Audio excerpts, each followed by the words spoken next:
बच्चों, हम कर रहे हैं कक्षा 10वीं के अध्याय 1 गणित के अध्याय 1 के प्रश्नावली 1.1 का प्रश्न नंबर 2।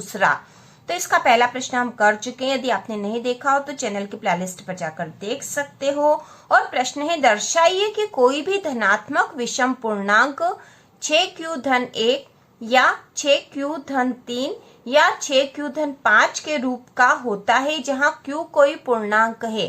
तो यहाँ पर हमें यह दर्शाना है कि कोई भी धनात्मक विषम पूर्णांक है यहाँ पर, वह इस रूप का होता है। ठीक है, और q कोई पूर्णांक है तो हमें पता है कि यूक्लिड विभाजन एल्गोरिथ्म के अनुसार जो हमने पिछले सवाल करे थे, प्रश्न नंबर 1 में जो सवाल करे थे, ठीक है, तो उसमें हमने करा था, जो सूत्र लिखा था a बराबर b/q/r। ठीक है, a बराबर b/q/r, जहाँ a और b धनात्मक संख्याएं थी, धनात्मक पूर्णांक है। q बराबर था भागफल और r बराबर है शेषफल। तो इस प्रकार के सवाल हमने इस सूत्र के आधार पर करे थे और यही हमें यहाँ बताया गया है। 6q-3 6q-5, तो यहाँ पर q-5 जैसे यहाँ पर यह इस रूप में लिखा हुआ है, जैसे हम यहाँ लिख देते हैं 6q-1। ठीक है, तो यहाँ पे 6 जो है यह कोई पूर्णांक संख्या है, q भागफल है और ये 1 जो है शेषफल है। तो यहाँ पे हमें बताना है, इन्होंने हमें पूछ रखा है कि जो धनात्मक विषम पूर्णांक है वह इस रूप में होता है, यह हमें दर्शाना है। ठीक है, तो हम यहाँ मान लेंगे, माना कि जो कि यहाँ बोला गया हमें, माना कि धनात्मक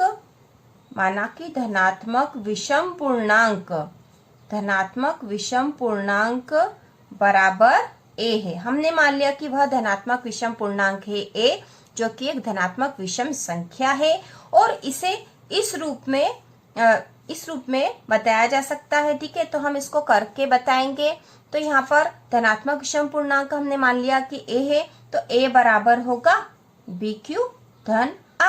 ठीक है, b/q/r। अब यहाँ पे जो r होता है, यहाँ जो r होता है इसका एक निश्चित मान होता है कि ये जो r है 0 से बड़ा और बराबर होता है और ये जो b वाली जो संख्या होती है इससे हमेशा छोटा होता है। ठीक है, b से हमेशा छोटा होता है। तो यह जो r है 0 से छोटा या बराबर और b से हमेशा छोटा होता है। तो यहाँ पे हमें b का मान पता है, क्योंकि b बराबर कितना है, b बराबर तो 6 है, b बराबर तो 6 हमें बताया गया है। b बराबर 6q है ना, b बराबर 6 है, तो r का मान कितना हो सकता है, r जो है b से छोटा ही होगा।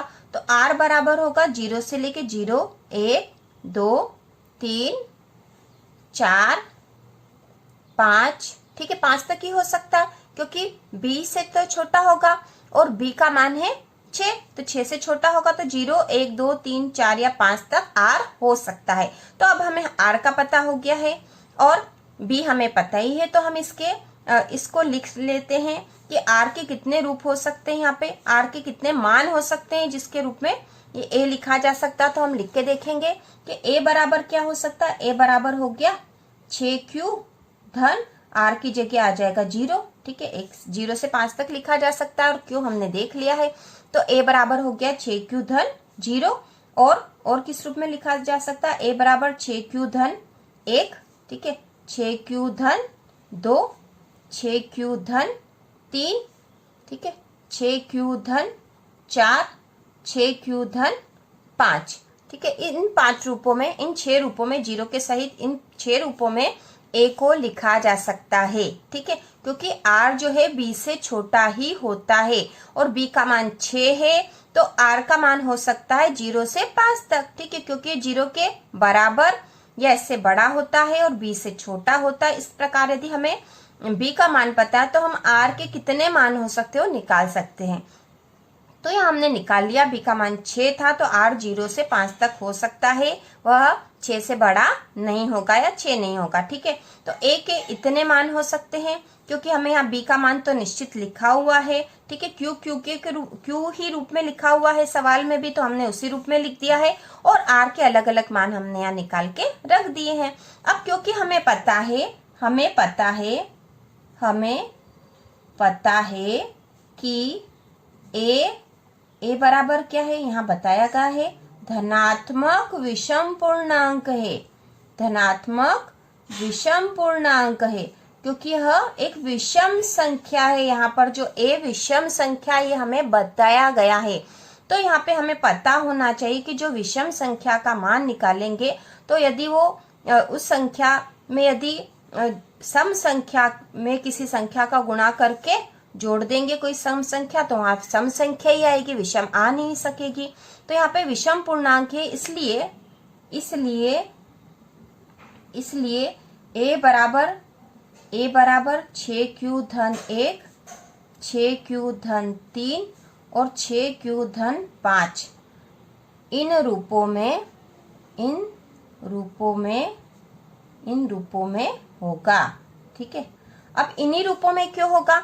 ए क्योंकि विषम पूर्णांक है, विषम संख्या है, इसलिए इसमें किसी विषम संख्या को जोड़ेंगे तो ही ये विषम संख्या आएगी। ठीक है, इनमें विषम संख्या को जोड़ेंगे तो ही विषम संख्या आएगी। 6 तो सम संख्या है, ठीक है, सम संख्या है, और यदि इसमें किसी विषम संख्या को जोड़ेंगे तो ही हमें विषम संख्या प्राप्त होगी। यदि हम सम संख्या, जैसे यदि मान लो यहाँ पे मैं उदाहरण के तौर पे करके दिखा रही हूँ कि यदि ए का मान हम मान लेते हैं कि 6q⁻2 हो, ठीक है, 6q⁻2 मान लें, ये क्यों नहीं हो सकता? ठीक है, ये करके बताते कि क्यों नहीं हो सकता। ये आपको नहीं करना, ये सवाल यहीं पे खत्म हो गया है, केवल समझाने के लिए बताया है कि ए का मान 6q⁻2 क्यों नहीं होगा, क्योंकि ए विषम संख्या है।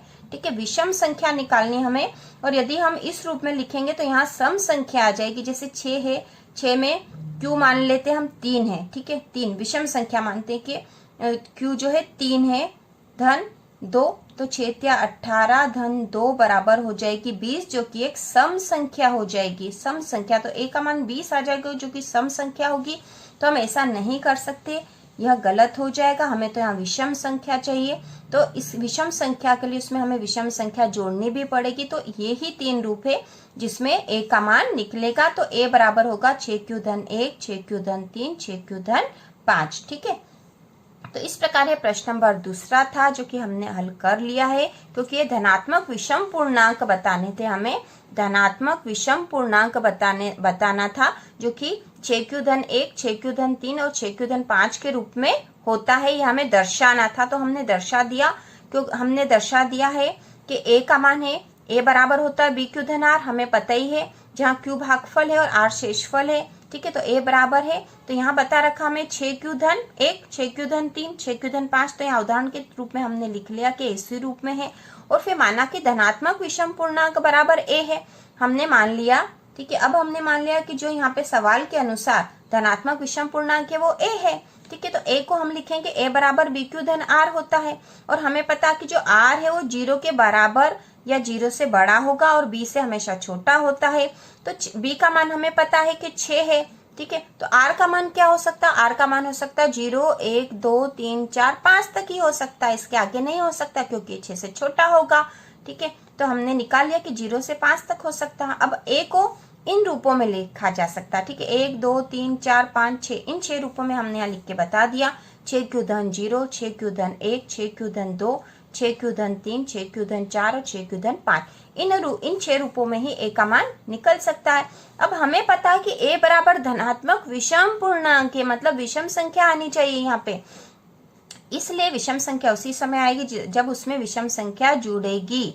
विषम संख्या यहाँ जुड़ेगी तभी उसमें विषम संख्या प्राप्त होगी, क्योंकि यहाँ पे 6 भी एक सम संख्या थी, इसलिए जब इसमें विषम संख्या जुड़ेगी तो ही हमें विषम संख्या प्राप्त होगी। इसलिए ए बराबर 6q⁻1, 6q⁻3 और 6q⁻5 के रूप में ही होगा। यदि हम इसे 6q⁻0 जो हमने छोड़ दिया, 6q⁻0 6 क्यू धन 2, 6 क्यू धन 4 के रूप में लिखेंगे तो हमें सम संख्या प्राप्त हो जाएगी, क्योंकि यहाँ मैंने आपको करके भी बता दिया कि यदि हम इस रूप में लिखेंगे तो हमें सम संख्या प्राप्त हो जाएगी, जो कि हमें नहीं चाहिए, हमें विषम संख्या चाहिए, इसलिए इसको इन रूपों में ही लिखा जा सकता है।